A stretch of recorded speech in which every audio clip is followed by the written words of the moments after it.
Hello guys, welcome to my Bodoland Technical Mission channel. नोंथांमोनखौ आंनि चेनेलाव बरायो। आंनि मुङा मैहुर बर' नोंथांमोन। दिनै आं नोंथांमोननो YouTube मोनथाम ट्रिक्सनि सायावसो नोंथांमोननो दिन्थिनो नागिरदों। बेनि सिगाङावनो आं नोंथांमोनखौ खावलायो जायफोरा निउ भिजिटर्स बिथांमोना आंनि चेनेलखौ साबस्क्राइब खालामाखैबा बिदिनो साबस्क्राइब खालाम आरो लोगोसे बेल आइकनखौ खेबसे क्लिक खालामनानै हो। मानो होनबा फैबाय थानाय भिडिअखौ नोंथांमोना थाबैनो नुनो मोनगोन। दायो आङो गोबां कमेन्ट्सआव नुबाय नोंथांमोननिफ्राय जे भिडिअखौ क्लियारै नुवा ब्लुर नुयो मोजां HD भिडिअ HD क्वालिटियाव आपल'ड खालाम। नाथाय मा जायो HD क्वालिटियाव आपल'ड खालामबाबो MBआ बुरजा जायो नालाय बेखायनो नर्मेलाव खालामनो गोनां जायो। दा जियानो जा नोंथांमोना जुदि ब्लुर नुदोंब्ला नोंथांमोना भिडिअखौ प्ले खालामनानै एसे थांब्लाथाय बोफिननानै हो नङाबा दाननानै एसे बोफिननानै हो अब्लानो क्लियार जागोन। गोबां भिडिअआनो बिदि स्टार्टिंनिफ्राय एसे ब्लुर जायो बिनि उनावसो साफा जालाङो। ओंखायनो नोंथांमोनखौ एसे बोफिननानै नायनो थाखाय आं नोंथांमोनखौ खावलायो अब्लासो नोंथांमोना क्लियार नुगोन।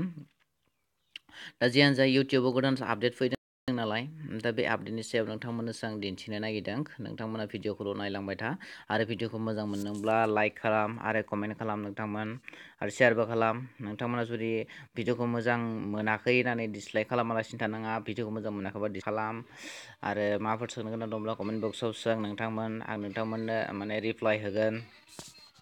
दा आं भिडिअखौ जागायदिनि। दा फार्स्ट स्टेपआनो जाहैबाय जोङो इउटुबाव जों गोबां हर थौजासिम भिडिअफोरखौ नायो नङा होमबा? भिडिअफोरखौ नायबाथाय इउटुबनि ओरैबायदि पावार जायो मेगननि रसनिफोरखौ बोयो। बोबाथाय जोंनि मेलेमफोरा रानलाङो बेनि उनाव खर'फोर सानाय जायो नङा होमबा हरफोराव। दा बिदिनो मेगननि पावारफोरा बिदिनो खमायलाङो। बेखायनो इउटुबाव मोनसे आपडेट होदों जे बेखौ डार्क हिसाबै एसे गोसोम खालामनानै होनाय जादों आरो सेटिं मोनसे होनाय जादों। बेखौ अन खालामनानै लानांगोन नोंथाङा। बे हर समाव नोंथाङा बेखौ अन खालामनानै नायनो हागोन। दा जियानो जा आं बेखौ नोंथांमोननो दिन्थिनि। नोंथांमोना बेखौ सेटिंखौ अन खालामना लाब्लानो गोबां बासायनो हागोन मेगननि पावार बोनायनिफ्राय। दा नोंथांमोना सेटिंखौ अन खालामनानै ला। सेटिंआव थांनानै बे जेनेरेल नुदोंना बे जेनेरेलाव थांनानै बेवहाय नुदों डार्क थेम बेखौ अन खालामनानै ला। बेखौ अन खालामनानै नोंथांमोना बेवहाय नायदो गोबां बरिया स्रां स्रां बरिया नुगोन आरो जेनेबा मोलेले टाइपनि नुगोन खिन्थु बाराद्राय पावार जोंनो नायोब्लाथाय मेगना बोरैबा जायो नङा होमबा? बेखायनो नोंथांमोना बेखौ अन खालामनानै ला। उनाव बरिया नोंथाङा हराव नायबाय थानो हागोन आरो। दा बे सेटिंखौ नोंथाङा अन खालामनानै ला। बे मोनसे ट्रिक थांबाय आरो मोनसे सेकेन्ड ट्रिकखौ आं नोंथांमोननो दिन्थिनि। नोंथांमोननो मोनसे खोथासो बुंनो बावगारलांदों जे नोंथांमोना बे इउटुबखौ आपडेट खालामनानै ला। आपडेट खालामाब्ला बे सेटिंसफोरखौ मोननाय नङा नोंथाङा गिबियावनो बेखौ आपडेट खालामग्रोना ला नोंथांमोन। दायो जियानो जा सेकेन्ड ट्रिकखौ आं दिन्थिनि। सेकेन्ड ट्रिकआ जाहैबाय मा जायो टाइम वाट्स। नोंथाङा गोबां सम इउटुबखौ जों नायै उन्दुनो बावगारलाङो। फिल्म नायै जों उन्दुनो बावगारलाङो बा माखौबा मोनसे नायफ्लांबाय थानानै माखौबा मोनसे भिडिअखौ मोजां मोननानै जों नायफ्लांबाय थायो। उनाव टाइम थांनायखौ जों थाल मोना जायो। ओंखायनो दा बेखौ लिमिट खालामनानै ला। जेनेबा नोंथांखौ वारनिं होगोन नोंथांनि नायनाया आनलिमिटेड जालांबाय बिदि नोंथांखौ मोनसे वारनिं होगोन आरो बेयाव टाइम सेट खालामनांगोन। बे नोंथाङा बेवहाय नुदों टाइम वाट्स नैबे सेटिंखौ बेवहाय नोंथाङा बेसेबां टाइमालासे सेभ खालामनानै ला। ओमफ्राय remind me to take a break नोंथांखौ वारनिं होगोन बेसे टाइमाव हमना ला 1 घन्टा बा 1 घन्टा बिदि आरो बिदि खालामनानै ला नोंथाङा। बिदि बेसेबां मिनिटनि उनाव बेसेबां आलासे नोंथांखौ बेयो वारनिं होगोन आरो एलार्म बायदि होगोन आरो। दा बेखौ नोंथाङा जायखिजाया नोंथांनि गोसो बायदि चुज खालामनानै सेट खालामना ला। अब्ला नोंथांनि थाखाय जोबोद मोजां जागोन।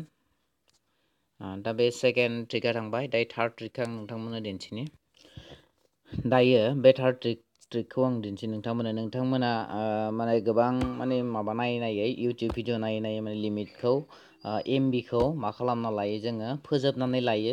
उनावहाय नांगौ जाफिनो नङा होमबा? माबा मोनसे दरखार जायोब्ला ओरैबायदि टेनसन जायो नङा होमबा? जेनेबा माखौबा मोनसे खालामबा MB गैया जाना होयो।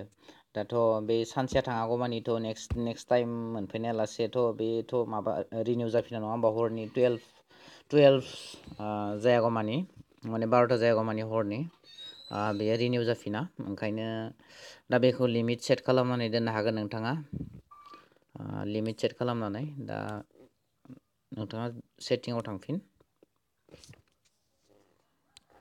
सेटिंआव थांनानै बे जेनेरेल बे जेनेरेलाव थांनानै बेवहाय नुदों बेवहाय लिमिट मबाइल डाटा इउजेस दा बेखौ अन खालामनानै ला नोंथांमोन अब्लाना मा नोंथांनि एमबिखौ 200 MB बा 300 MBखौ बासायनानै लाखिगोन अब्ला मा नोंथाङा गोनांथि समाव बेखौ इउज खालामनो हागोन आरो जुदि नोंथाङा गोनांथि सानाबाथ' बेखौ अफ खालामनानै दोन नोंथांनि चइस नङा होमबा दा नोंथांनि गोसो बायदियै खालामनो हागोन दा बेखिनियावमोन ट्रिक्सआ नोंथांमोना जुदि भिडिअखौ मोजां मोनदोंबा लाइक आरो कमेन्ट खालाम नोंथांमोन थेंक्स फर वाचिं फ्रेन्ड बाय बाय